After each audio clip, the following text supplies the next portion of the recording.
Bab 961. Sementara itu, di Istana Kremalos, Saspiuberg, Sang Tsar menatap kosong pemandangan yang ada di hadapannya, ekspresinya tanpa emosi. Duduk di kedua sisi Tsar adalah penasihat militer Remdik, Ivanov, dan Savannah, kepala Departemen Intelijen untuk wilayah Barat. Apa yang sedang dilakukan Geraldo dan anak buahnya? Bagaimana mereka bisa kalah jika mereka bertiga melawan dua orang? Savannah berdiri, giginya terkatup saat ia menatap layar besar, nadanya penuh dengan ketidaksetujuan. Keluarganya selalu memiliki hubungan yang tegang dengan keluarga Ivanov, yang menjadi alasan utama Sang Tsar menunjuknya untuk bekerja untuknya dan mengawasi urusan di zona perang barat. Tujuannya adalah untuk menciptakan keseimbangan antara kedua keluarga, tetapi Savannah merasa sangat terhina karena pasukan di zona perang barat sering mengalami kekalahan di depan Tsar dan Ivanov. Ia akan mengakhiri hidup Geraldo dan anak buahnya karena kekesalannya seandainya mereka tak terpisah jarak ribuan mil.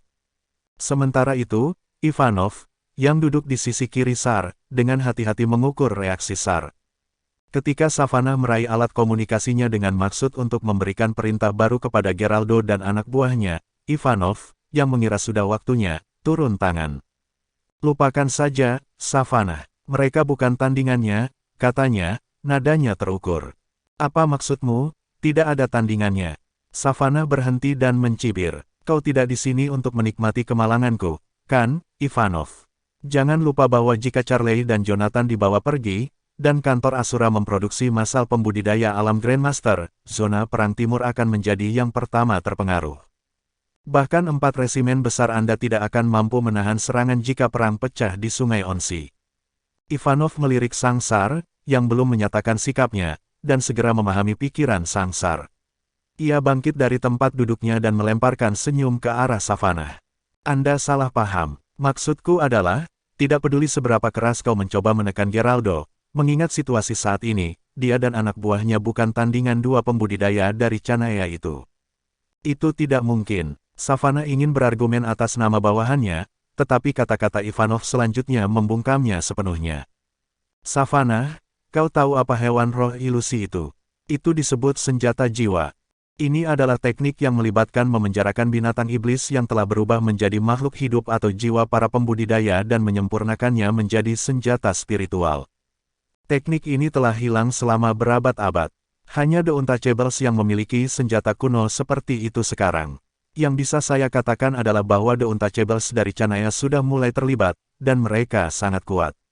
Geraldo dan anak buahnya mungkin memiliki peluang jika mereka berada di puncak performa mereka, namun mereka telah kehabisan sebagian besar energi mental mereka setelah 2 ronde pertarungan.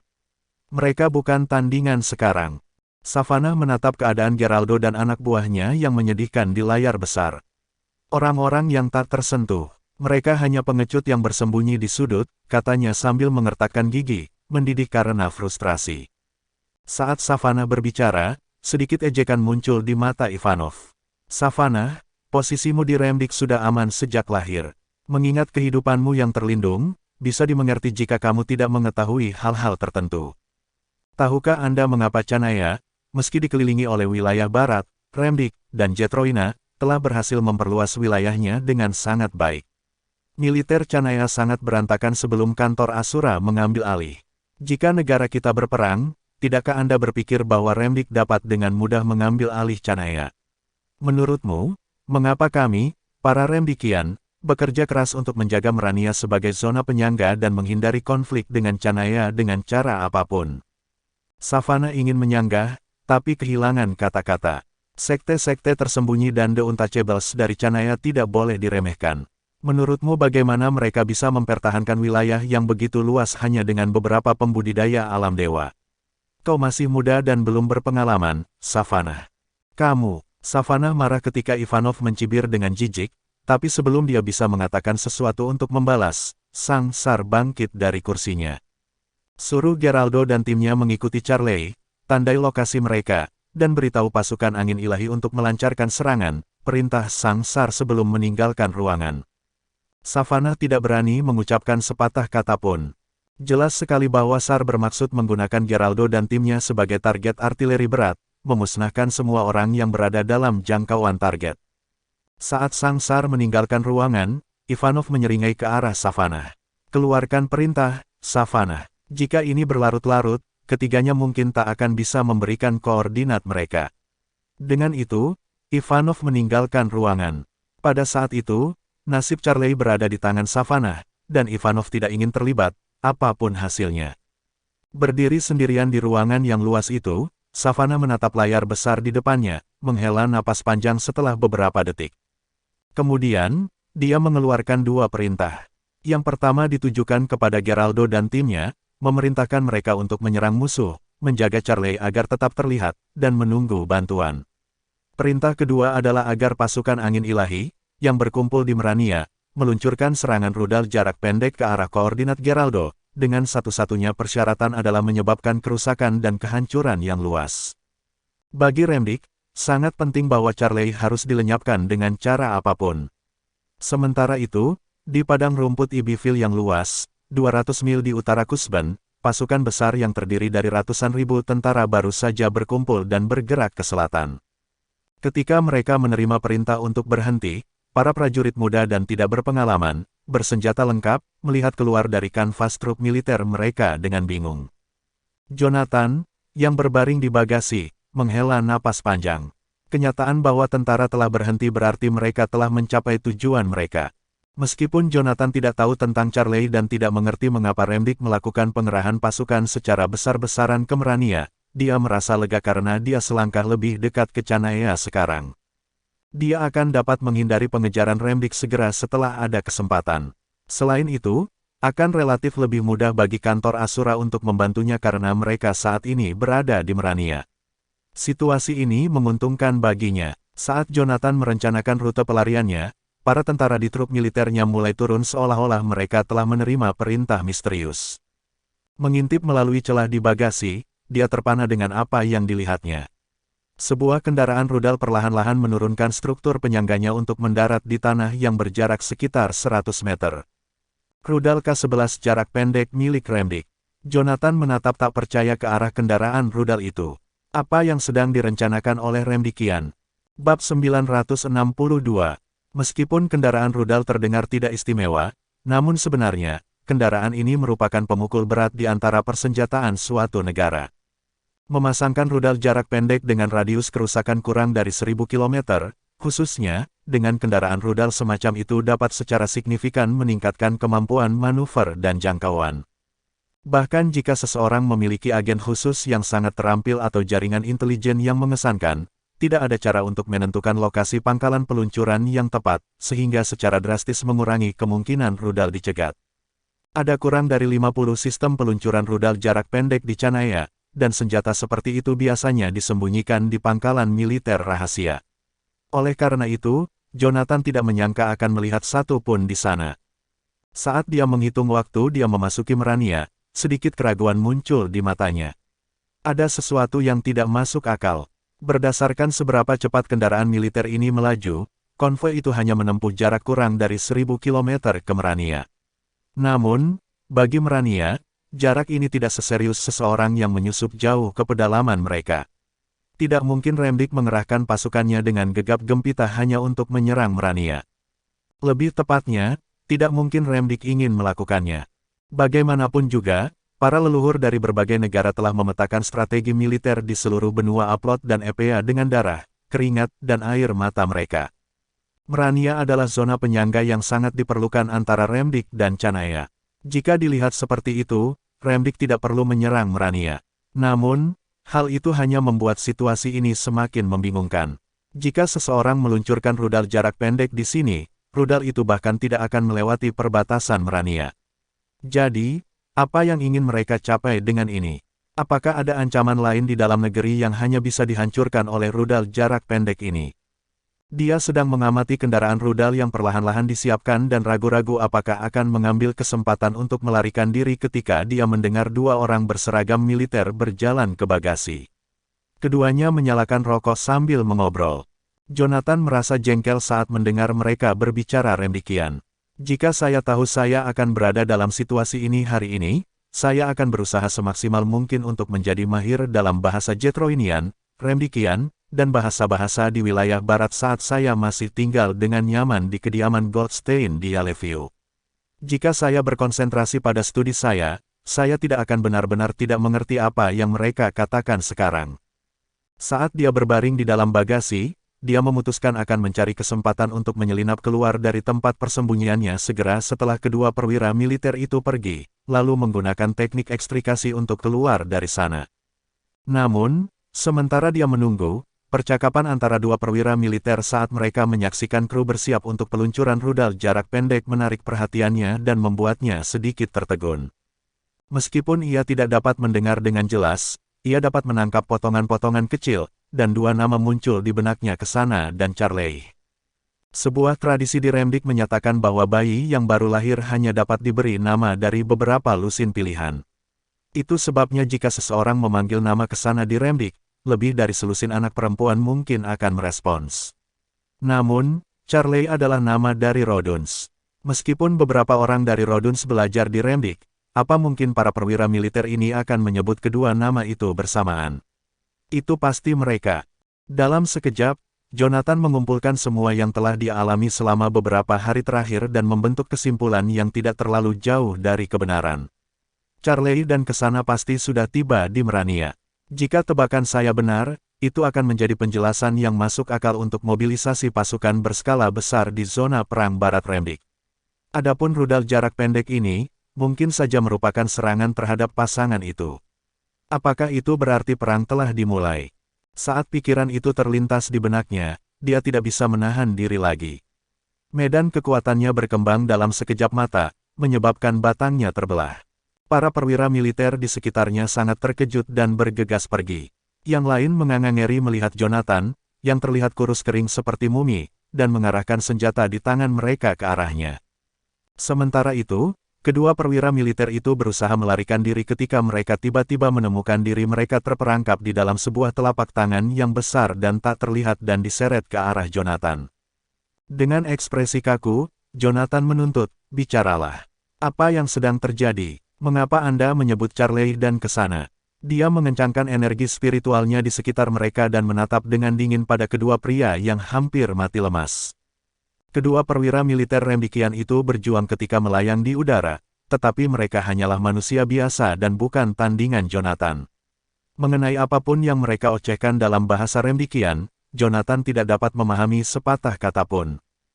Tiba-tiba, 3 kali suara gedebuk terdengar. Mendongak ke atas, Jonathan melihat 3 Grandmaster telah melompat ke depan dan mendarat di depannya. "Saya Giovanni, Kepala Garnisun ke-109 di Pangkalan Militer Barat Remdik.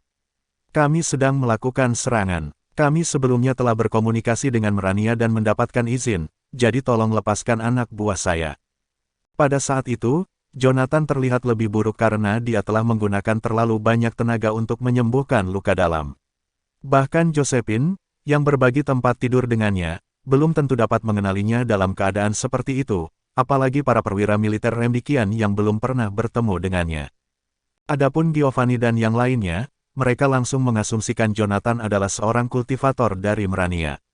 Mengira mereka dihentikan karena masuk tanpa izin ke wilayah Merania, orang-orang itu dengan cepat menjelaskan siapa mereka. Melihat Jonathan tidak memberikan tanggapan, salah satu petugas militer lainnya mengulangi apa yang dikatakan Giovanni dalam bahasa Merania. Jonathan mengamati ketiganya. Kemudian, dia memperluas indera spiritualnya untuk menyelimuti segala sesuatu dalam radius 100 meter di dalam pikirannya. Di kejauhan, banyak gelombang energi spiritual mendekati arah mereka setelah merasakan gelombang energi spiritual yang kuat di daerah itu. Menurut pengamatan Jonathan, orang-orang itu adalah kultivator alam gong dan menimbulkan tingkat ancaman tertentu baginya. Meskipun begitu, dia tahu bahwa dengan keahliannya dalam pelarian duniawi, mereka tidak akan bisa menghentikannya jika dia memutuskan untuk lari. "Apakah ada orang di sini yang tahu cara berbicara bahasa Canaian?" tanyanya dengan dingin. Mendengar pertanyaannya, ekspresi ketiganya berubah drastis, dan mereka mencabut senjata mereka. "Pasukan kita berada di zona perang dengan Canaya sekarang. Kami hanya menunggu untuk melepaskan gelombang serangan awal dengan rudal jarak pendek sebelum bergerak dengan kekuatan penuh." Tapi sekarang, seorang pembudidaya Canayan tiba-tiba muncul di belakang. Semua prajurit Remdikian yang hadir merasa sangat tegang. Ketika semakin banyak sosok yang muncul, Giovanni menjelaskan secara singkat situasinya kepada para pendatang baru. Segera, selusin perwira militer Grandmaster Realm mulai bergerak ke posisi mereka dengan ekspresi muram, memisahkan Jonathan dari kendaraan rudal tidak jauh dari sana. Saat Jonathan mengamati gerakan mereka, perasaan tidak menyenangkan di hatinya semakin meningkat. Dengan sedikit memutar pergelangan tangannya, dia tiba-tiba memegang perangkat komunikasi kantor Asura untuk pertempuran individu di tangannya.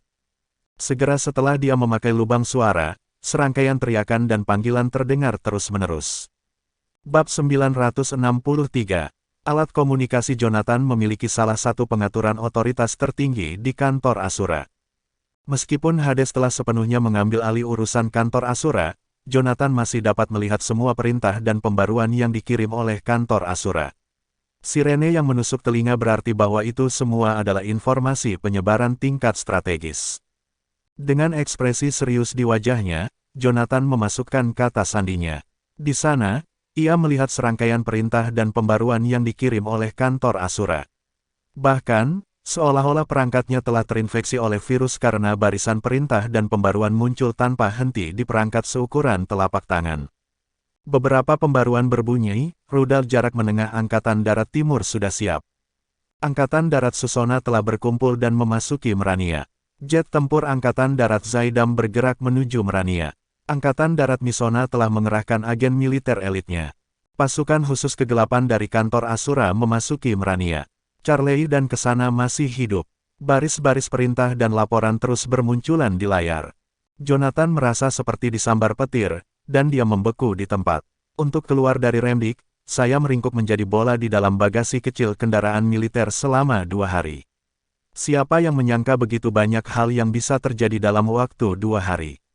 Saya tidak menyangka Remdik dan Canaya akan berperang di Merania. Mereka masih hidup, gumam Jonathan dalam hati dengan lega.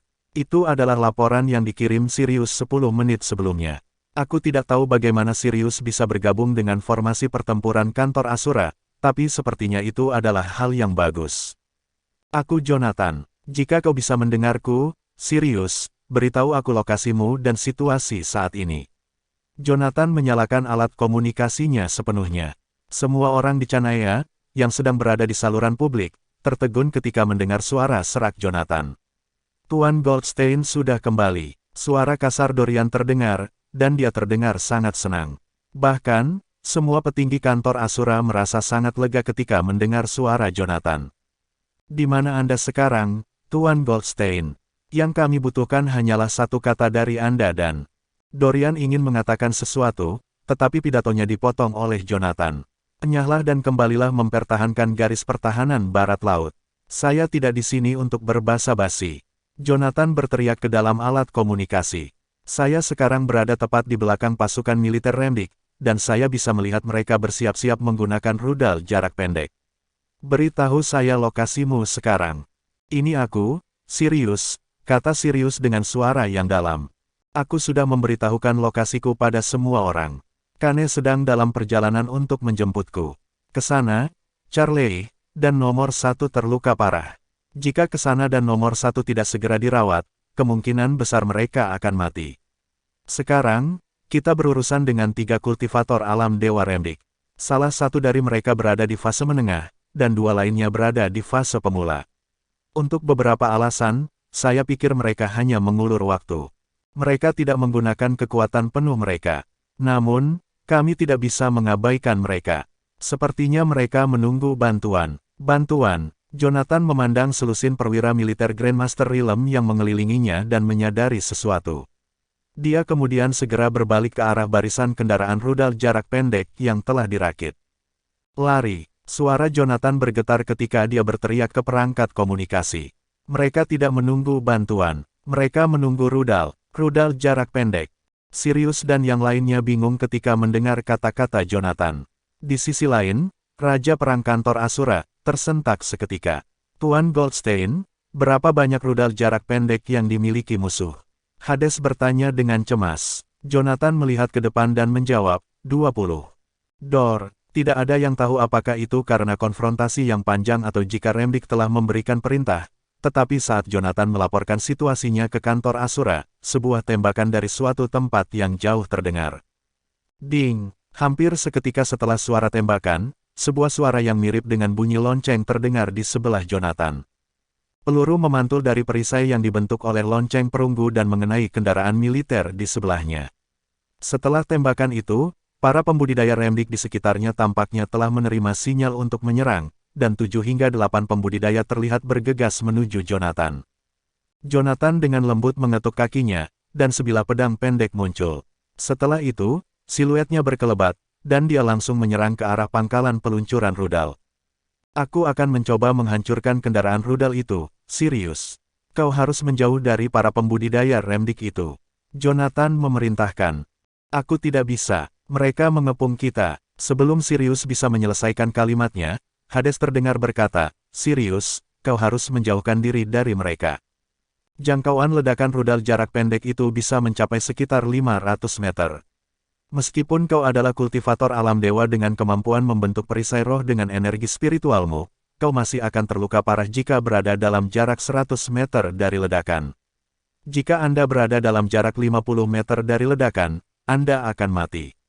Informasi intelijen saat ini menunjukkan bahwa hanya ada 30 meter margin kesalahan untuk rudal jarak pendek Remdik ini. Sekarang mereka memiliki 20 rudal yang mengarah ke kalian sekaligus, mereka akan menghujani kalian dan yang lainnya. Lari selagi masih bisa, Hades langsung mengatakannya, dan Sirius tidak mengatakan apapun sebagai tanggapan. Sebaliknya, hanya suara pertarungan sengit yang terdengar dari alat komunikasi. Suara Sirius hanya terdengar sekali lagi sekitar 10 detik kemudian. Namun, dia tidak berbicara dengan Hades. Severus, tolong bawa yang terluka keluar dari sini. Bahkan jika kami mati, kau harus terus bergerak maju. Cyprus, aku khawatir aku membutuhkanmu untuk bertarung bersamaku. Semua orang di kantor Asura merasakan jantung mereka berdebar kencang saat mendengar dua kalimat itu. Dengan informasi yang diberikan Jonathan, semua orang tahu betul apa yang akan dilakukan oleh pasukan Remdik. Oleh karena itu, Sirius secara praktis memilih kematian ketika dia memutuskan untuk mengulur waktu ketiga pembudidaya Remdik itu. Di saat yang sama, semua orang tahu kalau keluarga Blackwood bisa saja tidak terlibat sama sekali. Sirius, Jonathan mengulurkan tangan untuk menangkap kapak besar yang dilemparkan ke arahnya oleh seorang pembudidaya sebelum mengirimnya terbang dengan sebuah tendangan. Aku berhutang budi pada keluarga Blackwood. Tidak ada gunanya mengatakan itu, jawab Sirius. Aku belum siap untuk mati, jadi lebih baik kau hancurkan kendaraan rudal itu sekarang. Aku akan mencoba yang terbaik. Jonathan berteriak dengan gigi terkatup. Saat ini, vitalitas Jonathan rendah. Meskipun dia dipenuhi dengan energi spiritual, gerakannya masih terbatas. Dengan kata lain, dia tidak bisa tampil dengan baik. Saat dia membalas serangan yang dilemparkan kepadanya, Jonathan jelas tahu bagaimana membalas setiap gerakan, tetapi gerakannya lebih lambat dari biasanya. Yang paling saya butuhkan sekarang adalah mengisi kembali vitalitas saya. Bab 964. Pada saat itu, pasukan militer Remdikian telah mengetahui bahwa seorang pembudidaya Canayan bersembunyi di belakang mereka.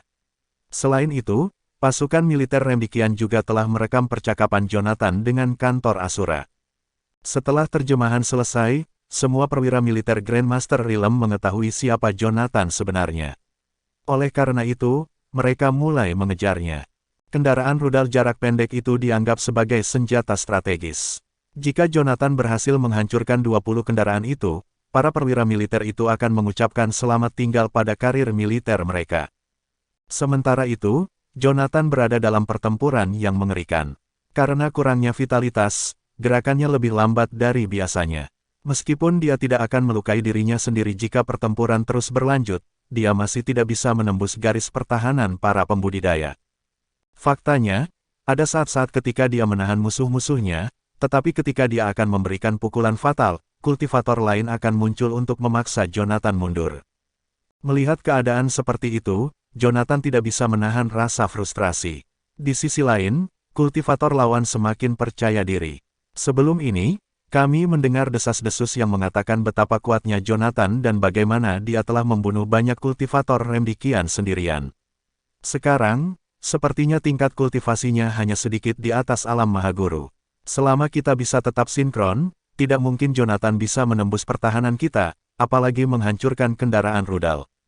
Pada saat itu, Semua orang tahu bahwa fisik Jonathan yang lemah menunjukkan sesuatu yang buruk telah terjadi padanya.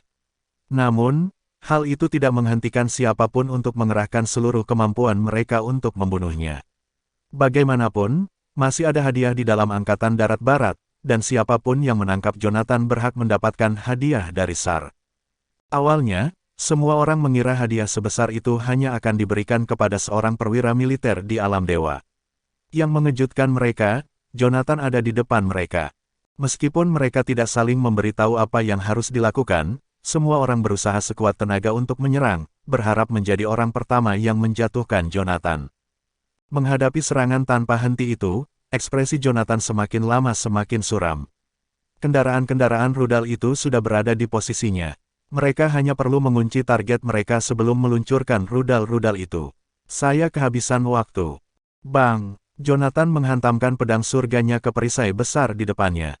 Sebelum dia bisa melakukan gerakan berikutnya, 3 bilah sudah berada tepat di depannya.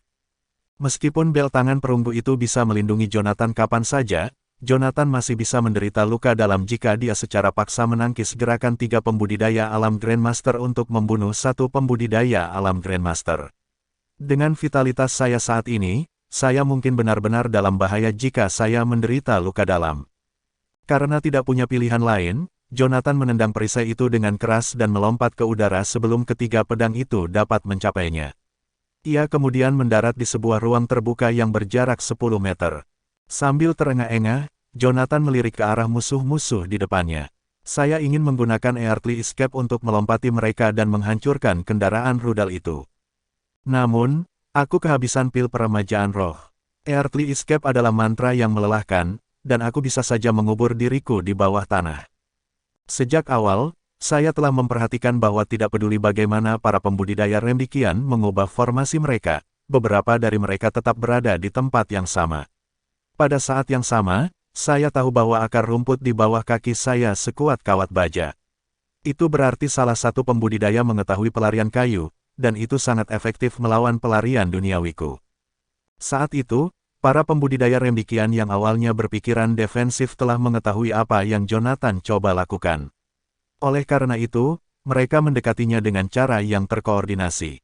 Saat Jonathan sedang merenungkan untuk menggunakan jurus yang ada dalam pikirannya, semburan energi spiritual membumbung tinggi ke udara tepat di belakang semua orang. Seorang kultivator alam dewa, Jonathan melirik ke arah musuh yang datang dan berbalik untuk berlari ke arah yang berlawanan. Jonathan berharap bahwa semua pembudidaya alam dewa Remdikian telah dikirim untuk melakukan pembunuhan. Namun, akan sangat bodoh bagi Remdikian untuk tidak meninggalkan seorang pembudidaya alam dewa untuk memimpin pasukan tentara yang begitu besar. Jonathan tahu bahwa dia berada dalam kondisi yang buruk untuk melawan seorang pembudidaya alam dewa. Satu-satunya cara agar dia bisa hidup adalah dengan meninggalkan keyakinannya dan mengisi kembali vitalitasnya. Karena para pembudidaya Remdikian sibuk menjaga kendaraan rudal, kendaraan militer lainnya tidak berdaya. Dengan pengetahuan itu, Jonathan tiba-tiba bergegas ke salah satu kendaraan dan mulai membunuh semua orang di dalamnya. Apa? Para pembudidaya alam Grandmaster semua tercengang ketika mereka melihat itu. Mengapa Jonathan membunuh semua manusia? Apakah dia melakukan itu karena para pembudidaya alam dewa Remdikian ada di sini? Apakah dia melampiaskan kekesalannya pada manusia-manusia itu karena dia tahu dia tidak bisa mendekati kendaraan rudal? Sedikit yang mereka tahu bahwa itu tidak mungkin jauh dari kebenaran. Setelah merasakan kekuatan hidup di dalam kendaraan berkurang dengan cepat, salah satu perwira militer Remdikian mengayunkan pedang panjangnya untuk melepaskan tebasan energi pedang ke bagian atas kendaraan. Atap kendaraan tiba-tiba meledak, dan Jonathan terlihat berdiri di atas kendaraan dengan pedang surga di genggamannya. Tak perlu dikatakan lagi, dia telah membalas energi pedang yang dilepaskan oleh perwira militer itu. Pada saat yang sama, Jonathan memegang mayat kering seorang tentara Remdikian di tangan kirinya. Banyak metode kultivasi yang tercatat dalam teknik naga suci kuno. Bahkan ada catatan tentang seni kegelapan, seperti yang dikembangkan Rian, yang menggunakan manusia sebagai cara untuk mengisi ulang diri sendiri. Jonathan hanya memahaminya ketika dia menemukan metode jahat itu, dan dia tidak pernah menggunakannya. Metode menggunakan orang lain sebagai cara untuk mengisi diri sendiri semacam itu bertentangan dengan aturan alam, dan itu termasuk dalam kejahatan. Oleh karena itu, Cara seperti itu tidak dapat ditoleransi oleh dunia. Jonathan tidak pernah menyangka bahwa suatu hari nanti dia harus mengorbankan orang lain untuk mengisi kembali dirinya sendiri. Dia kemudian melemparkan mayat kering itu ke samping, dan langsung hancur berkeping-keping saat jatuh ke tanah. Pada saat itu, ada cahaya samar dalam tatapan Jonathan, tetapi dia tidak terlihat seperti telah pulih. Ada 32 tentara Remdikian di dalam kendaraan itu. Namun, menyerap vitalitas orang-orang itu bahkan tidak cukup untuk menutupi 1% dari vitalitas yang kurang dari Jonathan. Jonathan merasa seperti baru saja mendapatkan setetes air setelah berhari-hari berjalan di padang pasir tanpa air. Oleh karena itu, ia merasa sangat gelisah setelah merasakan vitalitas yang ia serap dari para prajurit itu. Dia menyerap kekuatan hidup prajurit kita. Seorang perwira militer berteriak ketakutan ketika melihat mayat kering di tanah yang tampak seperti telah ditinggalkan di tempat terbuka selama berabad-abad.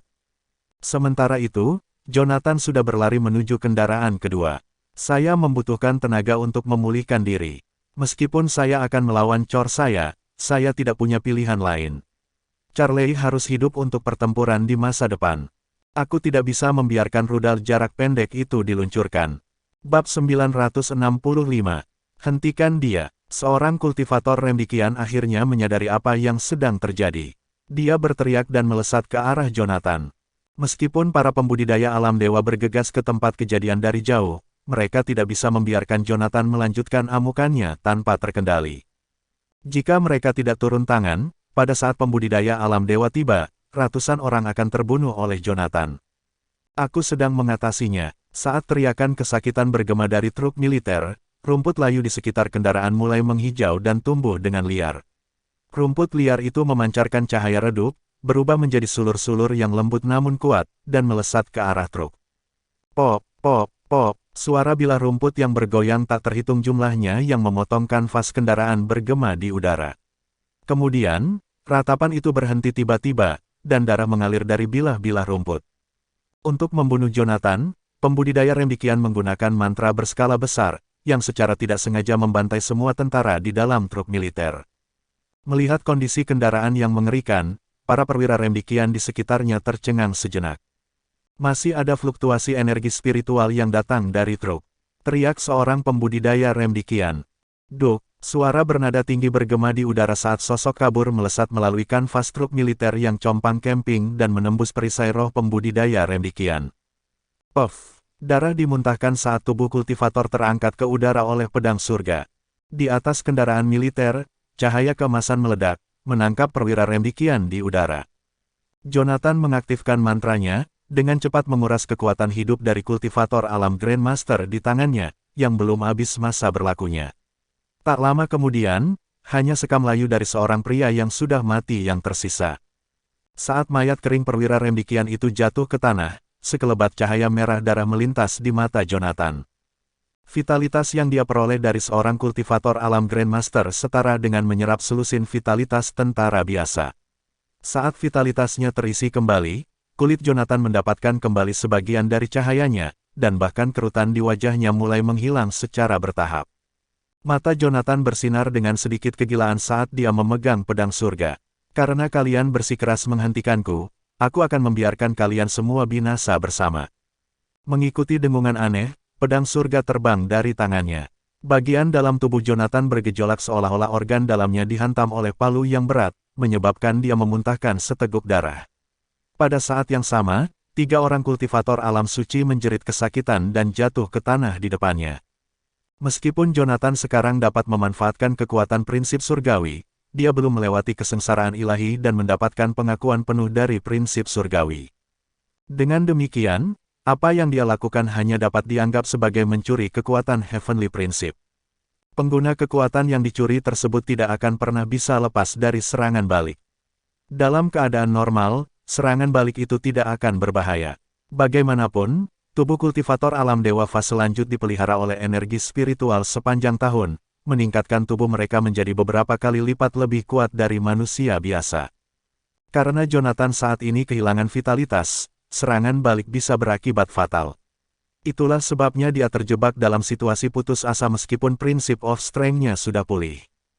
Meskipun vitalitas yang diberikan oleh para prajurit lemah, Jonathan berhasil menahan serangan balik setelah membunuh puluhan prajurit.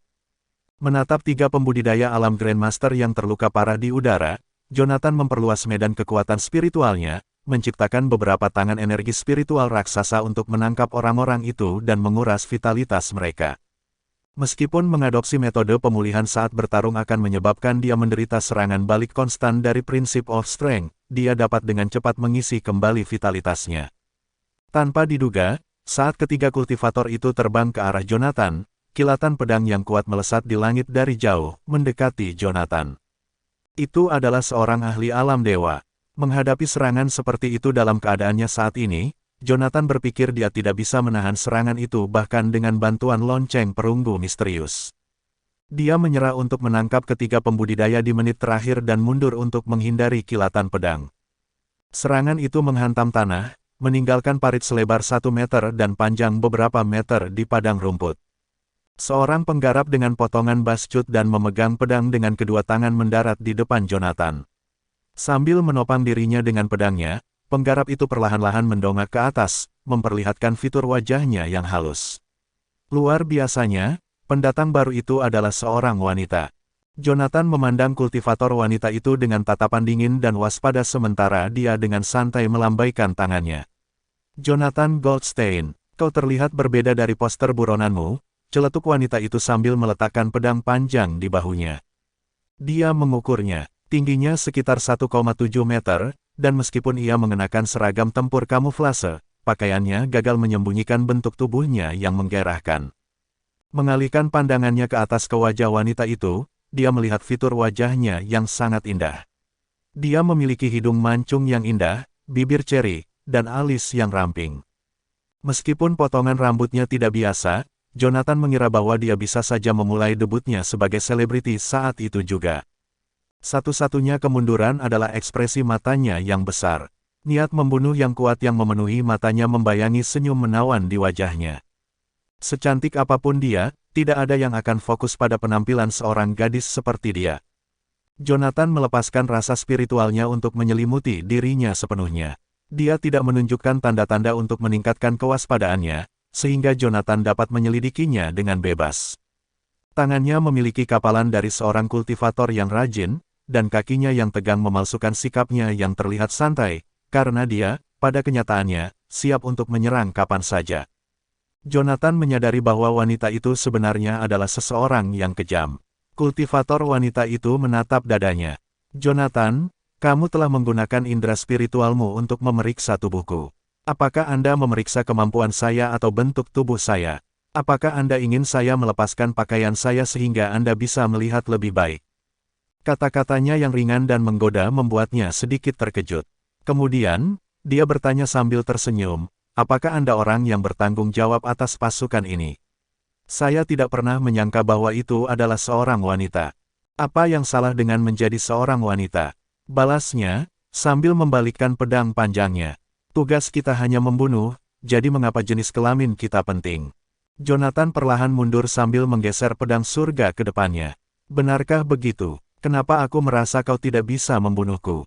"Aku rasa aku bisa." Wanita itu menyeringai. Dia mencengkeram gagang pedangnya dengan kedua tangan dan berjongkok. "Asura." Menarik. Sebuah kilatan dingin muncul saat dia mengayunkan senjata setajam siletnya, pedang yang lebih panjang dari tinggi rata-rata orang, ke arah Jonathan. "Pergi." Dengan jentikan jarinya, Jonathan mengirim pedang surga menyerang ke arah wajah wanita itu. Dentang. Wanita itu menangkis pedang surga dengan pedangnya, tapi saat pedang itu berputar, Jonathan sedikit melengkungkan sudut mulutnya ke atas. Dengan hentakan lembut, sebuah dinding tanah muncul di hadapannya seperti sebuah penghalang. Wanita itu mengayunkan pedang panjang di tangannya, menghancurkan dinding tanah tersebut. Namun, di balik dinding itu, sebuah papan catur besar mengembang, dihempas oleh angin. Papan catur ilahi. Jonathan membuat beberapa segel tangan, menginginkan papan catur itu terbanting ke bawah, menjebak pembudidaya wanita itu. Dia tahu dia tidak dalam kondisi untuk menghadapinya secara langsung. Bahkan satu pertukaran pukulan pun akan terlalu berat baginya untuk ditangani. Merasakan kekuatan pengikat dari papan catur ilahi, wanita itu berteriak kepada para kultivator di belakangnya, "Tahan dia." Sayangnya, perintahnya terlambat sepersekian detik. Pedang surga telah menembus tubuh seorang kultivator, orang yang mahir dalam teknik pelarian kayu. Bab 966. Target Jonathan tidak pernah menjadi kultivator wanita. Mengirimkan pedang surga ke arahnya adalah untuk membuatnya lengah. Bagi kultivator Grandmaster Realm, menyerang mereka dengan pedang surga yang dijiwai dengan kekuatan prinsip adalah langkah yang sangat agresif. Jika Jonathan bisa mengulur waktu beberapa detik, dia akan bisa membunuh kultivator Grandmaster Realm. Itu berarti bahwa kultivator yang memiliki kemampuan untuk memanipulasi tanaman adalah target utama Jonathan selama ini. Jonathan takut bertemu dengan kultivator yang dapat memanipulasi tanaman di padang rumput seperti ini, karena itu akan secara signifikan menghalangi teknik pelarian duniawinya. Jika seorang kultivator yang mahir dalam pelarian kayu menggunakan mantra mereka saat dia berada di bawah tanah, akar-akar rumput di sekitarnya akan dengan cepat menjerat dan menghancurkannya. Kultivator telah berdiri terlalu jauh sebelumnya, jadi bahkan jika Jonathan ingin membunuhnya, dia tidak bisa. Namun, saat pembudidaya wanita itu keluar, para pembudidaya Remdikian tampak santai. Mereka semua maju untuk membantu mengobati 3 orang kultivator yang sebelumnya terluka. Saat itulah kultivator yang mahir dalam pelarian kayu masuk ke dalam jangkauan serangan Jonathan. Detik pedang surga menusuk jantungnya, rumput di tanah menjadi layu dan kembali menguning. Segera setelah Jonathan merasakan kendala di bawah kakinya menghilang, dia berhenti ragu-ragu dan dengan cepat menggali ke bawah tanah. Dalam hitungan detik, dia benar-benar menghilang di bawah tanah. Sementara itu, kultivator wanita alam dewa masih terjebak di bawah papan catur ilahi. Indera spiritualnya jauh lebih besar daripada kultivator alam dewa lainnya, jadi dia bisa merasakan niat Jonathan yang sebenarnya ketika yang lain tidak bisa. Dengan kata lain, dia menyadari bahwa Jonathan sedang mencoba untuk menghancurkan kendaraan rudal. "Lindungi kendaraan rudal," teriak kultivator wanita itu. "Kenapa kalian masih berdiri di sekitar sini? Luncurkan rudal." Teriakan kultivator wanita itu menyadarkan para kultivator alam suci. Seketika, mereka semua mulai menyalurkan energi spiritual mereka untuk bergegas menuju kendaraan rudal dengan hiruk-pikuk. Namun, tanpa dukungan dari kultivator alam dewa dan kultivator yang mahir dalam pelarian kayu, para kultivator alam Grandmaster bukanlah tandingan Jonathan. Bahkan sebelum mereka bisa mendarat, tanah di dekat kendaraan rudal mulai berguncang hebat. Kemudian, tanah di sekitar kendaraan rudal pertama mulai tenggelam. Retak, retak. Hilangnya keseimbangan membuat hidrolik kendaraan rudal itu retak. "Hentikan dia sekarang," teriak pembudidaya wanita itu. Namun, tepat saat kata-kata itu keluar dari mulutnya, tanah di sekitar kendaraan rudal itu tenggelam. Seolah-olah tanah telah terbuka dan menelan kendaraan itu secara keseluruhan. Tanah berguncang, dan kendaraan itu tenggelam. Para praktisi Siulian Remdikian tidak tahu bagaimana cara menyelamatkan keadaan. Meskipun mereka adalah kultivator alam suci, mereka tetaplah manusia biasa, dan kendaraan rudal yang mereka coba selamatkan itu panjangnya beberapa puluh meter. Mereka akan mati karena kelelahan sebelum bisa menariknya kembali. Oleh karena itu, lebih dari 20 orang kultivator Zenfo Zong hanya dapat menyaksikan tanah menelan kendaraan rudal itu. Sementara mereka masih terguncang karena guncangan, kendaraan rudal kedua sudah mulai berguncang dan tenggelam ke dalam tanah. Berpeganganlah pada kendaraan rudal. Tidak ada yang tahu siapa yang meneriakkan itu, tetapi puluhan pembudidaya alam Mahaguru dengan cepat mengubah energi spiritual mereka menjadi tali untuk mengikat kendaraan rudal, berharap untuk menahannya. Sayangnya, Jonathan tidak akan pernah membiarkan mereka mendapatkan apa yang mereka inginkan. Hampir secara bersamaan, energi spiritual Jonathan meningkat. 2, 3, lalu, 4. Tanah di bawah 8 kendaraan rudal bergetar. "Apa kalian idiot?" Pembudidaya wanita itu berteriak ketika dia menyadari bahwa para pembudidaya alam Grandmaster sedang berusaha mencegah hilangnya kendaraan rudal dengan kekuatan mereka. "Mengapa Anda tidak menembakkan rudal? Perintah dari Saspiuberg diberikan setengah jam yang lalu. Seharusnya Anda sudah meluncurkan rudal sekarang. Apakah Anda telah disuap oleh musuh kita? Apakah itu sebabnya Anda mengulur-ulur waktu untuk mereka?" Pembudidaya wanita itu mendidih dengan amarah dan merindukan kemampuan untuk meluncurkan rudal itu sendiri. Saat itu, sebuah suara cemas keluar dari pengeras suara alat komunikasinya. Bukannya kami tidak ingin meluncurkan rudal, tapi kami tidak bisa mengunci target. Markas besar memberi kami 3 target yang seharusnya berdekatan, tapi sekarang semuanya terpisah. Kami tidak tahu target mana yang harus kami luncurkan rudal. Mendengar penjelasan tersebut, kultivator wanita itu memucat. Mereka tidak bersama, tapi mereka tidak boleh terpisah. Mungkinkah, kultivator wanita itu terdiam sejenak. Kemudian, ketika sebuah pemikiran muncul di kepalanya, dia berteriak, luncurkan mereka. Pisahkan kendaraan rudal yang tersisa menjadi beberapa kelompok dan luncurkan rudal ke 3 target terpisah. Mereka mungkin sudah mati. Suara di ujung telepon terdengar tertegun dan ragu-ragu. Bu, kami hanya ditugaskan sementara di bawah Anda. Senjata seperti rudal jarak pendek tidak berada di bawah yurisdiksi Anda. Saya akan memikul tanggung jawab untuk semuanya, kata kultivator wanita itu. Jika aku tidak melihat rudal yang ditembakkan dalam 30 detik, aku akan membunuh semua orang yang bertanggung jawab atas tugas penembakan rudal ini, tidak peduli bagaimana pertempuran ini berakhir. Tentu saja, aku mengerti. Kami akan segera meluncurkan rudal. Tidak lagi ragu-ragu, orang di ujung telepon memberikan perintah untuk meluncurkan rudal. Dengan raungan, pembudidaya wanita itu mengayunkan pedangnya ke bawah ke arah penghalang papan catur. Penghalang itu hancur dengan suara kristal, dan kultivator wanita itu jatuh ke tanah. Jonathan menggunakan sebagian besar energi spiritualnya untuk pelarian duniawi, jadi dengan cara itulah kultivator wanita itu bisa keluar dari pengekangan papan catur. Saat itu, suara tembakan rudal yang memekakkan telinga bergema di udara. Kendaraan rudal yang tersisa telah meluncurkan rudal. Wosh, wosh, wosh. Rudal raksasa meluncur ke udara. Bayangan sesuatu melesat mengejar rudal di udara, tetapi sayangnya, tidak dapat berbuat apa-apa. Rudal-rudal itu terlalu cepat dan terlalu tinggi. Bagaimanapun juga, mereka adalah senjata strategis. Pedang surga terbang kembali ke bawah, tapi karena terlalu jauh dari Jonathan, pedang itu kehilangan kontak dengan Jonathan dan malah jatuh. Tanah bergemuruh, dan Jonathan setengah keluar dari tanah, terengah-engah. Sirius, 11 rudal jarak pendek telah diluncurkan. Menjauhlah dari Remdikian, lari, cepat, lari. Karena kehabisan energi spiritual yang sangat besar, Jonathan hanya bisa berteriak lemah seperti orang yang sekarat. Pada saat itu, tebasan energi pedang sudah mendekatinya. Saat itu, lonceng perunggu muncul. Ketika energi pedang menebas perisai lonceng perunggu, Jonathan terdorong keluar dari tanah. Seperti wortel yang ditarik secara paksa dari tanah, Jonathan terbang mundur. Bab 967. Setelah terbang puluhan meter, dia jatuh ke tanah. Namun, sebelum Jonathan dapat bangkit berdiri, sepasang sepatu bot muncul di hadapannya. Pedang panjang itu mengayun ke leher Jonathan. Saat bel berbunyi, cahaya keemasan berkedip-kedip. Perisai emas dari lonceng perunggu yang melingkari Jonathan dihantamkan ke tanah. Darah mengucur dari mulut Jonathan. Satu-satunya hal yang bisa dilakukan Jonathan adalah terus melepaskan energi spiritualnya dengan susah payah. Kultivator wanita itu dengan dingin menatap Jonathan sebelum mengangkat kakinya untuk menginjak perisai emas Jonathan. Beraninya kau menghancurkan 9 kendaraan rudal kami. Tidakkah kamu tahu bahwa aku harus memikul tanggung jawab atas kehancuran mereka?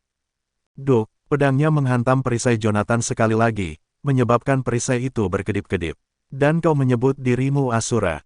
Kau lebih seperti pecundang. Duk, ketika pedang itu mendarat lagi, transmisi energi spiritual Jonathan terputus. Bel perunggu di atas kepalanya terus bergetar, dan Jonathan mencoba meraihnya, tapi saat dia mengangkat lengannya, pembudidaya wanita itu mengangkat pedangnya lagi. Hancurkan! Dengan teriakan marah, pembudidaya wanita itu menghancurkan perisai emas. Bibir Jonathan terbuka, tapi tidak ada suara yang keluar dari mulutnya. Auranya bergetar, seolah-olah dia adalah nyala lilin di tengah badai, berkedip-kedip dan mengancam akan padam. Setelah menginjak wajah Jonathan, kultivator wanita itu perlahan-lahan mendekatkan pedangnya ke dada Jonathan. Jika aku membunuhmu, aku yakin aku akan dimaafkan atas penghancuran 9 kendaraan rudal itu, kata kultivator wanita itu sambil mencibir sebelum menurunkan pedangnya. Namun, sensasi yang diharapkan dari pedang yang bertemu dengan daging tidak pernah datang. Ketika dia melihat ke bawah ke arah kakinya, dia terkejut. Jonathan tidak lagi berada di tempat itu. Sebaliknya, dia sekarang menginjak sebuah peti mati yang besar. Peti mati itu tampak seperti peti mati kuno, karena beberapa bagian dari peti mati itu sudah retak. Meskipun demikian, secara aneh, ada sedikit kekuatan hidup yang keluar dari peti mati itu. Jonathan Goldstein, meskipun kultivator wanita itu tidak tahu dari mana peti mati itu berasal, dia tahu itu ada hubungannya dengan Jonathan. Tanpa ragu-ragu lagi, kultivator wanita itu melompat dan mengayunkan pedangnya ke peti mati. Dia mengerahkan seluruh kekuatannya dalam serangan itu, tetapi tepat saat pedang itu terayun ke bawah, dia mundur seolah-olah dia telah melihat hantu. Pada saat yang sama, para pembudidaya alam Mahaguru dengan cepat berkumpul di sisinya. Nyonya, apa itu? Meskipun bukan ahli dalam teknik ini, para pembudidaya alam Mahaguru memiliki kemampuan untuk memindai sekeliling mereka dengan indera spiritual mereka, yang memungkinkan mereka untuk merasakan pergeseran dan pergerakan pertempuran. Tidak ada yang berani mendekati peti mati yang muncul entah dari mana. Lagi pula, mereka semua telah menyaksikan cara Jonathan bertarung sebelumnya, termasuk jurus yang dia gunakan, pelarian duniawi untuk membuat lubang pasir hisap, pengekangan dengan papan catur, dan pengekangan. Dengan papan catur, dan pedang terbang dengan kekuatan prinsip. Tidak ada orang biasa yang bisa menebak jurus-jurusnya, dan tidak ada yang tahu apa maksud dari kemunculan peti mati yang tiba-tiba. Sementara itu, kebingungan di mata kultivator wanita telah berubah menjadi teror. Dia telah menggunakan semua kekuatannya dalam serangan sebelumnya. Namun, ia merasa seolah-olah dia telah menabrak awan ketika pedangnya bersentuhan dengan peti mati. Saat pedangnya menyentuh peti mati, kekuatan dan energi spiritual dari pedang itu terserap sepenuhnya. Itu adalah sesuatu yang mustahil. Kultivator wanita itu mengencangkan cengkeramannya pada pedangnya saat butiran keringat bergulir dari ujung hidungnya. Bagi seorang kultivator seperti dia untuk mencapai alam dewa, dia pasti telah menyaksikan dan mengatasi banyak tantangan, dan bahkan mereka yang berada di alam ilahi pasti telah menghadapi situasi yang beragam sepanjang perjalanan kultivasi mereka. Ada cukup banyak kultivator yang bisa menahan serangannya, tetapi tidak ada yang bisa langsung menyerap semua kekuatan di balik serangan itu, terutama bukan kultivator alam dewa. Pembudidaya wanita itu hanya bisa menatap peti mati besar itu dalam diam. Meskipun dia tahu bahwa Jonathan berada di ambang kematian, dia masih tidak berani mendekatinya. Sementara itu, Jonathan terbaring di atas tanah putih yang beriak di ruang kosong, menunggu kematian. Kemudian, seorang biksu berjubah putih berjalan menghampirinya, tanpa alas kaki. Dalam kondisi kesurupan, Jonathan samar-samar dapat merasakan sebuah kekuatan kehidupan di sampingnya. Secara naluriah, namun dengan lemah ia membuka matanya untuk melihat biksu itu. Jonathan, akhirnya kita bertemu, kata biksu itu sambil tertawa kecil. Jonathan tidak dapat menemukan kata-kata yang tepat untuk menggambarkan suara biksu itu. Suaranya terdengar menggelegar, tetapi juga terdengar seperti kicauan burung. Terdengar seperti tetesan embun yang menetes ke dalam air, tetapi juga terdengar seperti angin yang membelai dedaunan. Biksu itu hanya mengucapkan beberapa kata, tetapi Jonathan merasa seolah-olah dia baru saja mendengar suara yang paling menyenangkan di dunia. Entah bagaimana, ia merasa seperti telah mendapatkan tingkat pemahaman yang lebih tinggi tentang prinsip. Jonathan, Anda telah tercerahkan dengan prinsip of slaughter, tetapi Anda tidak menginginkan pertumpahan darah. Menarik, pernahkah Anda memikirkan hal ini? Pembunuhan yang Anda lakukan adalah sebuah tindakan untuk menghentikan perang. Jonathan menatap biksu itu dengan bingung. Dia mencoba memejamkan matanya untuk melihat biksu itu dengan lebih jelas, tetapi itu hanya membuat penglihatannya semakin kabur. Meskipun demikian, sebuah suara di dalam kepala Jonathan mengatakan kepadanya bahwa pria di hadapannya dapat menyelamatkannya. Dengan mengerahkan seluruh kekuatan yang tersisa, Jonathan dengan gemetar mengangkat tangan kanannya untuk meraih pergelangan kaki biksu itu. Selamatkan, selamatkan aku. Suara Jonathan senyap seperti kepakan sayap serangga. Hidup dan mati adalah hal yang sepele bagi Jonathan setelah 3 tahun bertempur di medan perang. Bahkan, malaikat maut menjadi rekannya dalam perjalanan hidupnya ketika dia mulai berkultivasi, sebuah tindakan yang menentang alam. Namun, dia memohon kepada biksu untuk menyelamatkannya. Jonathan tidak bisa mati saat itu juga. Charlie menghilang, dan Remdick siap untuk menyerang. Perang mungkin akan pecah di Doveston, dan Josephine serta bayi yang dikandungnya masih berada di kediaman Osborn. Ada begitu banyak hal yang ingin dilakukan Jonathan. Biksu itu tersenyum dan menunduk untuk melihat pergelangan kakinya. Menatap genggaman Jonathan yang lemah, dia menghela napas. Jonathan, aku telah menyelamatkanmu berkali-kali, tapi apa yang terjadi setelah itu? Anda menggunakan kekuatan hidup saya untuk menyelamatkan orang lain. Apakah kamu pikir itu tidak ada habisnya? Jonathan melakukan semua yang dia bisa untuk meraih biksu itu, tetapi dia tidak bisa mengumpulkan kekuatan lagi. Selamatkan saya, Jonathan mengulangi, tetapi biksu itu terus menatapnya dengan tenang. Ya, tapi kau harus memberitahuku siapa yang sebenarnya aku selamatkan, Asura Canaya yang ragu-ragu, atau Asura yang merangkak keluar dari neraka dan menghentikan peperangan dengan peperangan dan kematian dengan kematian. Bab 968. Selamatkanlah saya. Jonathan kembali memohon kepada biksu itu dengan susah payah. Perlahan-lahan membungkuk di pinggang, biksu itu dengan tergesa-gesa mengulurkan tangan kanannya dan menepuk pelan Jonathan di antara kedua matanya. Dengung. Dengan sebuah desiran lembut, Jonathan merasa seolah-olah dia jatuh dengan cepat ke dalam jurang yang tak terbatas. Tidak, teriaknya. Detik berikutnya, dia tertegun sejenak, karena dia sudah duduk di atas kursi bambu di suatu tempat. Di hadapannya duduk seorang beku berjubah putih dengan tangan terkunci dalam segel tangan. Anda sudah bangun, Tuan Goldstein, kata biksu itu dengan tenang. Jonathan langsung bangkit berdiri. Dalam sekejap mata, dia mundur puluhan meter. Dia menganga melihat tangannya dengan takjub karena saat itu tangannya masih utuh dan utuh, tidak ada goresan yang tersisa. Saya benar-benar telah sembuh, serunya, sambil mengamati tangannya dengan gembira. Dengan hati-hati merasakan energi spiritual di dalam dirinya, ia merasa seperti memiliki kekuatan yang tidak pernah habis. Itu tidak lain adalah sensasi kekuatan hidup. Benarkah begitu? Di belakangnya, suara biksu itu terdengar sekali lagi. Berputar-putar, Jonathan mundur lagi, sangat waspada terhadap biksu di depannya. Namun, tidak lama setelah ia berhenti, ia menyadari bahwa ia masih berdiri di hadapan biksu tersebut. Sementara itu, biksu itu tetap duduk di hadapannya dengan tangan terkunci dalam posisi meditasi. Ia melirik ke belakang, hanya untuk melihat kursi bambu itu bergoyang sedikit. Seolah-olah dia tidak bergeser sedikit pun. Tempat ini adalah dimensi mistik saya, Tuan Goldstein. Tidak ada aturan atau hukum, atau status atau identitas. Anda tidak punya tempat lain untuk pergi selain ini. Silakan duduk. Dimensi mistik. Jonathan menatap biksu di depannya dengan waspada. Ada penjelasan rinci tentang alam ilahi dalam tulisan-tulisan utama teknik naga suci kuno. Dimensi mistik adalah teknik pamungkas yang hanya bisa dipahami oleh kultivator alam ilahi ke atas. Secara umum, ini dapat dipahami sebagai alam unik yang sepenuhnya dibentuk oleh indera spiritual. Selain itu juga bisa dianggap sebagai dunia fantasi. Satu-satunya perbedaan adalah bahwa itu bukan dunia fiktif yang sepenuhnya berasal dari imajinasi pasien yang sakit jiwa. Sebaliknya, itu adalah dunia spiritual bagi para kultivator untuk hidup secara spiritual, berkultivasi, dan mengembangkan pemahaman. Di sana, para praktisi Siulian dapat menggunakan dimensi mistik untuk memahami hukum dunia dan memperoleh pencerahan. Selain itu, mereka dapat menarik indera spiritual orang lain dan menyegelnya di dalam dimensi tersebut hingga tubuh fisik mereka mati tanpa mereka sadari. Sejak zaman kuno, ada orang Siulian yang sering mengaku telah mengalami ratusan dan ribuan tahun.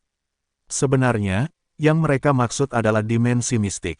Jika tidak, ratusan ribu kalpa di dunia nyata akan jauh melebihi keberadaan alam semesta pada awal waktu. Meskipun disebutkan dalam teknik naga suci kuno, tidak ada metode kultivasi yang sesuai yang tercatat. Sesungguhnya, persyaratan untuk kultivasi dimensi mistik terlalu menantang. Di antara banyak prasyarat, mencapai fase lanjutan dari alam ilahi adalah yang paling mudah dipenuhi. Namun, itu saja sudah mendiskualifikasi sebagian besar kultivator. Oleh karena itu, semua yang dapat mengembangkannya adalah tokoh-tokoh legendaris. Bahkan jika mereka telah meninggal selama jutaan tahun, mereka masih sangat dihormati setiap kali nama mereka disebut. Saat itu, yang duduk bersila di seberang Jonathan adalah seorang praktisi Siulian. Itu benar-benar sesuatu yang menakutkan. Menatap biksu itu, Jonathan menarik napas dalam-dalam. Kemudian, perlahan-lahan ia duduk di kursi bambu. Jika demikian, kita berdua sedang berilusi sekarang. Benarkah begitu? Ya dan tidak. Sambil tersenyum, biksu itu melambaikan tangannya dengan lembut, dan sebuah tunas yang lembut tumbuh dengan mantap dari tanah tepat di depan mata mereka. Saat tunas lembut itu tumbuh, tanah seputih gading di bawah kaki Jonathan mulai berubah warna tanpa henti. Seperti kartu domino, padang rumput, gunung, langit, dan masih banyak lagi yang muncul satu demi satu di sekeliling kedua pria itu. Kejutan muncul di mata Jonathan saat melihat semua yang ada di sekelilingnya.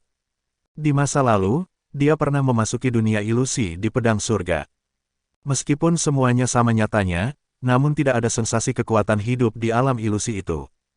Namun, pada saat itu, ada berbagai serangga dan hewan berkeliaran di sekitarnya. Dengan indera spiritualnya yang dilepaskan, bunga-bunga, tanaman, tanah, dan gunung-gunung semuanya terasa sangat nyata. Bahkan, ia bahkan tidak akan ragu untuk mempercayai sang biksu jika sang biksu mengatakan bahwa mereka berada di dunia nyata. Sambil mengulurkan tangan, sang biksu menunggu seekor kupu-kupu hinggap di telapak tangannya di udara. Tuan Goldstein, bunga tetaplah bunga, dan itulah bentuk luar yang kita lihat. Mengingat penglihatan Anda, yang Anda lihat hanyalah penampilan objek. Sementara energi spiritual dan indera spiritual Anda dapat secara akurat melihat bagian dalam dari suatu objek, yang dilihat oleh mata Anda sebenarnya adalah elemen-elemen yang membentuk objek tersebut. Tetapi apakah semua yang kita lihat itu benar-benar nyata? Saat biksu itu berbicara, dia membuka tangannya yang tergenggam. Tak disangka, kupu-kupu yang terperangkap di telapak tangannya telah lenyap, digantikan oleh seekor burung kolibri. Jonathan menyaksikan dengan mata terbelalak saat burung kolibri itu mengepakkan sayapnya dan terbang ke bunga yang baru mekar. Dalam sekejap, bunga itu berubah menjadi mulut yang besar dan menelan burung kolibri itu. Sang biksu mengulurkan tangannya dan sekali lagi melambaikan tangan dengan lembut. Bunga-bunga segar di tanah seketika layu, dan segala sesuatu di sekelilingnya memudar hingga yang tersisa hanyalah hamparan putih yang luas. Ini adalah dimensi mistik, Tuan Goldstein. Semua yang ada di sini benar-benar nyata namun juga sepenuhnya ilusi. Jika Anda mati di sini, kematian Anda akan menjadi palsu namun nyata. Meskipun Jonathan sama sekali tidak mengerti maksud dari perkataan biksu tersebut, dia tahu bahwa dia sudah berada dalam belas kasihan biksu itu. Anehnya, hal itu membuatnya semakin mengendurkan kewaspadaannya. Lagi pula, saya bukan tandingannya. Apa gunanya melawan? Dengan menghela napas panjang, ia bersandar di kursi bambu dan menatap biksu itu. Tuan, Anda seboksia, bukan? Di hadapan biksu itu, ia menyuarakan dugaan yang selama ini ia pendam. Mendengar itu, biksu di seberangnya tidak terkejut sedikit pun, hanya mengangguk sambil tersenyum. Ya, meskipun Jonathan sudah lama menduganya, dia masih merasa agak tidak nyata ketika seboksia benar-benar mengakuinya. Bagaimanapun, pria itu adalah seorang kultivator yang mengguncang dunia 1600 tahun yang lalu. Cara bertemu dengannya adalah sebuah misteri yang tidak dapat dijelaskan hanya dengan beberapa kata. Dia membalikkan masalah ini di dalam pikirannya untuk beberapa waktu dengan matanya tertuju pada seboksia sebelum bertanya, mengapa saya? Setelah 1600 tahun, ada banyak kultivator di Seboksiasem. Banyak yang bahkan berasal dari alam ilahi, seperti Kenado. Mengapa Anda memilih saya, dari sekian banyak orang? Jangan bilang itu karena Anda ingin saya menyerap kekuatan hidup setelah membunuh orang lain. Jika itu benar, ada terlalu banyak di antara umatmu yang lebih cocok dariku. Tatapannya pada Seboksia sangat serius seperti biasanya. Melihat Jonathan tersenyum, Seboksia membuka sedikit bibirnya. Karena pembantaian. Bab 969. Setelah kata pembantaian, gelombang niat membunuh yang mengerikan yang tampak konkret menyerbu Jonathan. Kekuatan membunuh dalam diri Jonathan tampaknya telah diprovokasi saat itu juga, karena kekuatan itu berputar di luar kendalinya dan memadat secara otomatis. Krak! Dengan suara yang keras, kursi bambu di bawahnya hancur dan berubah menjadi abu. Di seberangnya, sinar cahaya putih berputar-putar di sekitar Seboksia tanpa henti untuk melindungi biksu itu dalam lingkaran mereka. Tahukah Anda, Tuan Goldstein, bahwa prinsip of slaughter juga dikenal sebagai prinsip of death pada zaman kuno? Itu adalah salah satu prinsip tertinggi yang setara dengan prinsip kehidupan, cahaya, dan kegelapan. Seboksia kemudian melambaikan tangannya, dan hamparan putih yang luas itu berubah menjadi pemandangan yang kacau. Di samping Jonathan, seekor kera besar yang menyerupai gunung besar menerjang maju. Ketika kakinya mendarat di tanah, sebuah gunung runtuh. Sambil mengaum, kera itu menancapkan cakarnya ke tebing yang tampaknya mengarah ke langit dan mulai memanjat dengan panik. Selanjutnya, Seboksia mengulurkan tangannya sekali lagi. Pemandangan di bawah kaki Jonathan tiba-tiba berubah, dan mereka berdua akhirnya berdiri di atas pedang surga tiba-tiba. Jonathan menatap ke bawah dengan terkejut. Saat itu, kera besar itu sudah berada di puncak gunung. Di tengah-tengah awan jauh di sana, ada seorang manusia, seekor naga besar, dan sebuah pohon besar yang berdiri melawan angin. Sambil menengadahkan kepalanya ke belakang, kera besar itu melolong panjang sebelum menerjang ke depan. Di bawah kakinya, lembaran cahaya yang dibentuk oleh ribuan karakter yang tak terlukiskan muncul satu demi satu, memungkinkannya untuk maju dengan berjalan di udara. 3 sosok lainnya di tengah-tengah awan juga bergerak maju. Dalam sekejap, keempat makhluk ilahi itu terjun ke dalam pertempuran. Jonathan bisa merasakan gelombang energi di sekelilingnya.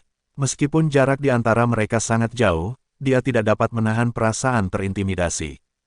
Dengan ketukan ringan jari Suboxia, semuanya membeku di tempatnya. Pada saat yang sama, dia dan Jonathan tiba-tiba muncul di lokasi pertempuran 4 makhluk ilahi. Adegan yang Anda lihat sekarang adalah pertempuran antara 4 pembudidaya yang menguasai prinsip tertinggi di zaman kuno. Pertempuran itu mengguncang seluruh alam semesta dan menyebabkan kehancuran di keempat penjuru dunia, menghancurkan semua akar spiritual di mana-mana. Sejak saat itu, dunia kultivasi di bumi mengalami kemunduran dan tidak pernah pulih kembali. Sambil berbicara, dia melesat melewati 4 makhluk ilahi bersama Jonathan. Jonathan melihat semua yang ada di hadapannya dengan kaget, mulai dari pohon kuno yang menjulang tinggi ke langit hingga kera raksasa yang menyerupai gunung besar dan naga hijau dengan baju zirah yang memantulkan cahaya hijau. Ketika tatapannya menyapu sang manusia, matanya langsung menyempit, karena manusia itu memiliki mata di dahinya. Mereka semua adalah kultivator yang pernah ada di bumi.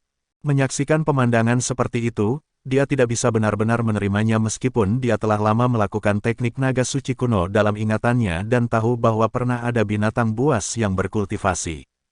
Dia sendiri adalah manusia, jadi dia secara alami menganggap banyak makhluk ilahi sebagai manusia ketika dia berbicara tentang mereka.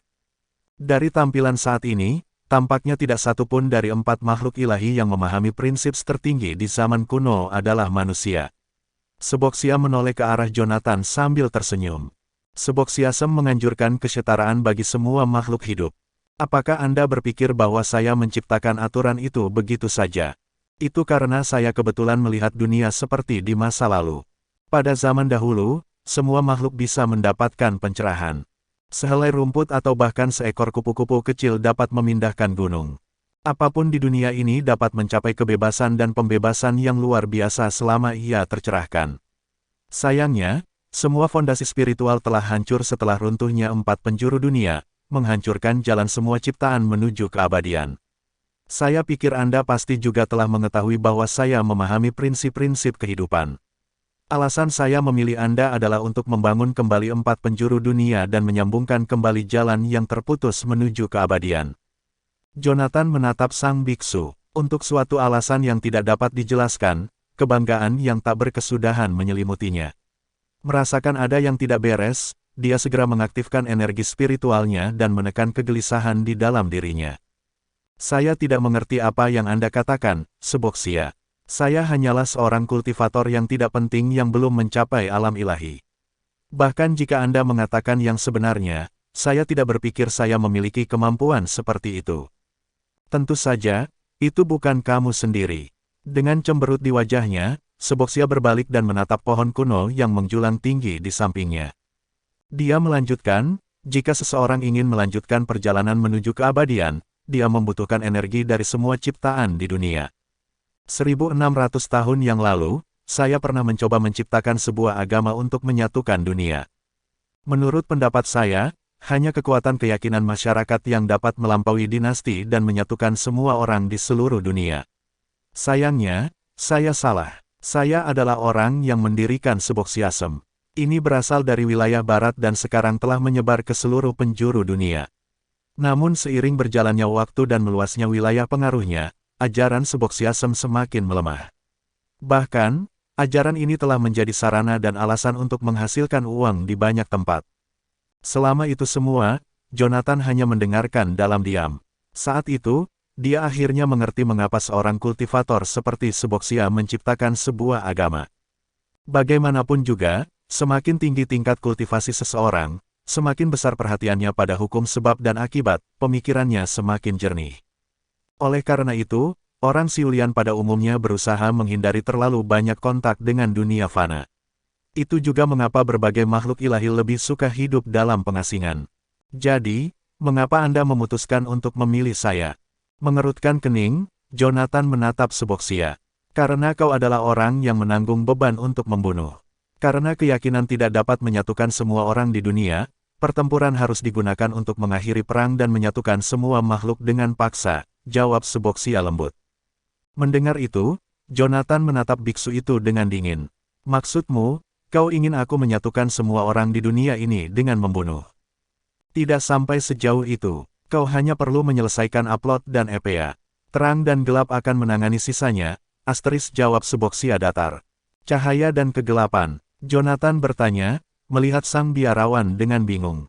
Seboxia menganggukkan kepalanya sedikit. Aku bukan satu-satunya orang yang ingin mengembalikan jalan menuju keabadian.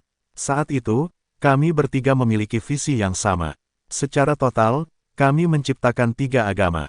Saya mendirikan Seboxiasme, Light mendirikan Halontisme, dan Darkness memulai Satonisme. Mendengar hal itu, Jonathan merasa pikirannya sudah penuh sesak. Permeabilitas agama-agama sangat kuat. Ada banyak sekali agama di dunia ini, tetapi 3 agama yang paling yang terkenal tidak lain adalah Seboxisme, Palontisme, dan Satonisme. Tanpa diketahui dunia, pendirian ketiga agama tersebut sebenarnya merupakan rencana yang dibuat lebih dari 1000 tahun yang lalu. Karena Seboxia masih hidup saat ini, 2 orang lainnya yang memahami Principles of Darkness dan Light Might juga masih hidup. Mengikuti pemikiran itu, rasa dingin menjalar di tulang belakang Jonathan. Tuan Seboxia, 3 ajaran memiliki miliaran pengikut. Apakah itu masih belum cukup? Mendengar itu, Seboxia tertawa terbahak-bahak. Iman tidak lain hanyalah makanan rohani. Tidak ada gunanya di dunia nyata. Tidak peduli seberapa dalam keyakinan seseorang terhadap Seboxiasme, tidak ada yang akan memberinya makan jika dia tidak keluar dan menghasilkan uang. Dengan cara yang sama, keyakinan hanya dapat mengumpulkan orang-orang. Ia tidak menawarkan bantuan langsung dalam memulihkan jalan menuju keabadian. Namun, Principle of Slaughter-mu bisa. Bab 970. Jonathan merasa pikirannya meledak setelah mendengarkan apa yang dikatakan Seboxia. Penjelasan Seboxia tentang 3 ajaran menghancurkan pandangan dunia Jonathan dan membuatnya memikirkan banyak hal yang tidak relevan. Halontisme dan Satonisme mewakili terang dan gelap, pencipta mereka. Karena para pengikut Satonisme sangat kejam, mereka dianggap sebagai reinkarnasi kejahatan sejak berabad-abad yang lalu. Di bawah penentangan banyak orang, pengikut Satonisme perlahan-lahan punah, dan ajaran tersebut segera menghilang dari sejarah. Namun, dari perkataan Seboxia, tampaknya ajaran Satonisme tidak hilang. Bahkan, ajaran itu sepertinya telah diturunkan secara diam-diam. Jonathan mungkin bukan seorang yang religius, tetapi dia telah mendengar tentang beberapa titik balik dalam sejarah agama-agama di Adrune. Satonisme sangat populer dan bisa bersaing dengan Halontisme selama periode tertentu. Ajaran utama mereka adalah untuk menikmati segala sesuatu selagi masih ada. Namun, ajaran ini dianggap sebagai ajaran yang tidak bermoral, dan banyak yang tidak menyukainya. Baru pada 200 tahun yang lalu, kebencian kaum Adruna terhadap Satonisme membuat mereka menyuarakan penentangan mereka. Pada saat itu pula Halontisme, sebuah agama yang mempromosikan cinta dan perdamaian, melancarkan perang salib melawan Satonisme. Sejarah menyebutnya sebagai Perang Suci. Perang salib di seluruh dunia berlangsung selama 10 tahun dan berakhir dengan kemenangan Halontisme. Sejak saat itu, Satonisme telah musnah dari sejarah. Adapun Halontisme, yang telah memulai Perang Suci, agama ini dipuja dan didukung oleh bangsa dan segera mengambil alih seluruh Adrune. Bahkan di era yang didominasi oleh teknologi saat ini, setiap pemimpin yang menjabat di negara-negara besar di Adrune, seperti Anglandur, masih diharuskan untuk bersumpah sesuai dengan ajaran Halontisme. Sebelum hari ini, Jonathan selalu berpikir bahwa Perang Suci adalah perjuangan untuk keadilan. Namun, ternyata perang tersebut tidak lain adalah sebuah rencana yang dirancang oleh para pengendali Principle of Light dan Principle of Darkness. Selama Perang Suci, mereka menggunakan Halontisme dan berpura-pura melancarkan perang salib melawan Satonisme untuk menyembunyikan ajaran Satonisme yang sebenarnya. Dengan kata lain, sejak Satonisme diciptakan, rencana itu telah ditetapkan. Tujuannya adalah untuk membuat Halontisme membasmi Satonisme untuk mengembalikan kekuatan dunia kepada Halontisme, mencuci otak seluruh dunia dengan sempurna. Tidak peduli situasi mana yang mungkin terjadi yang merupakan kebenaran. Jonathan tidak bisa lebih terkejut lagi. Taktik rubah licik ini sangat menakutkan. Sebagai pendiri kantor Asura, Jonathan harus mempertimbangkan urusan negara dari sudut pandang seluruh Canaya. Ia bahkan dapat membuat rencana untuk pengaturan strategis kantor Asura yang akan berlangsung selama beberapa tahun. Namun, orang-orang seperti Seboxia bisa mengorbankan hampir 2000 tahun dan miliaran orang untuk rencana seperti itu. Orang-orang seperti ini, tidak, mungkin mereka bukan manusia, tapi mereka adalah monster yang sebenarnya. Jonathan merasakan tenggorokannya kering saat dia menatap Seboxia. Dia menelan ludah beberapa kali sebelum berkata, "Tuan Seboxia, ada sesuatu yang ingin saya ketahui. Apakah cahaya dan kegelapan masih hidup?" "Denganku, mereka tidak akan mati," jawab Seboxia sambil tersenyum. "Jika Anda bergabung dengan kami, Anda juga bisa lepas dari kepahitan reinkarnasi. Kamu akan mendapatkan kebebasan dan transendensi yang luar biasa jika kamu terus berjalan di jalan keabadian." Mata Jonathan menjadi gelap. "Aku masih tidak mengerti. Sejak kalian membuat rencana, kalian seharusnya mendapatkan kendali penuh atas kepercayaan orang-orang di Adrune. Seboxiasem menggunakan wilayah barat sebagai pusatnya dan menyebarkan ajarannya ke seluruh upload. Saya yakin Anda memiliki miliaran pengikut setia. Adakah hal lain yang tidak bisa Anda lakukan? Mengobarkan perang suci lagi seharusnya tidak menjadi masalah bagi kalian." Seboxia menggelengkan kepalanya. Upload berbeda dengan Adrune. Canaya menghormati Krofisme dan memiliki Darolisme sebagai tulang punggung agama. Agama ini menekankan kesatuan antara manusia dan alam dan ajarannya didasarkan pada jalannya alam. Di sisi lain, Remdik tidak memiliki kepercayaan apapun. Mereka hanya percaya pada perang dan senjata di tangan mereka. Dua negara terbesar di upload ini berada di luar ajaran. Anda hanya dapat menggunakan perang jika Anda ingin merebut kedua negara ini untuk diri Anda sendiri. Itu adalah takdirmu, prinsip pembantai. Jonathan akhirnya mengerti apa yang dimaksud Seboxia. Seringai muncul di bibirnya saat dia berkata, "Tuan Seboxia, jika memang benar begitu, maka saya khawatir saya hanya akan mengecewakan Anda. Meskipun aku telah memahami prinsip of slaughter, aku tidak suka membunuh orang lain. Tentu saja, aku tidak akan berdiam diri dan melakukan apapun saat Remdikian menemukan cara untuk memasuki Doveston. Namun, apapun hasil dari perang ini, aku tidak akan membawa rakyatku untuk melancarkan perang salib melawan Remdik."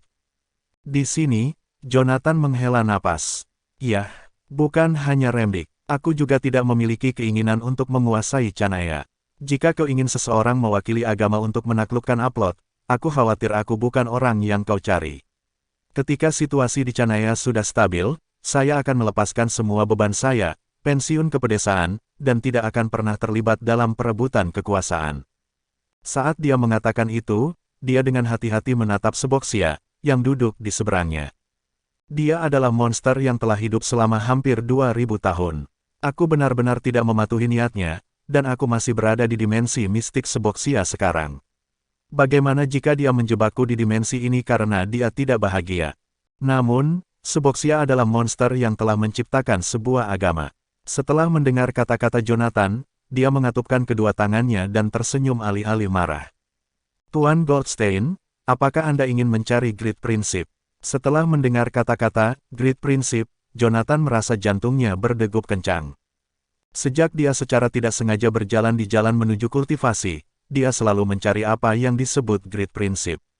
Bagi Jonathan untuk mencapai alam dewa, terbukti bahwa dia memiliki tekad yang kuat. Namun, dia tidak bisa mengerti mengapa Seboxia tiba-tiba menyebutkan Great Principle. Seboxia tidak menunggu jawaban Jonathan. Dia sudah menebak jawaban Jonathan berdasarkan responnya. "Tuan Goldstein, jika Anda ingin menangkap Great Principle, Anda harus membangkitkan keinginan Anda untuk membunuh. Pergilah sekarang. Saya akan menantikan pertemuan kita berikutnya." Seboxia mengulurkan tangannya dan dengan lembut menyentuh dahi Jonathan. Jonathan merasakan dirinya kehilangan keseimbangan sekali lagi saat Seboxia mundur dengan cepat.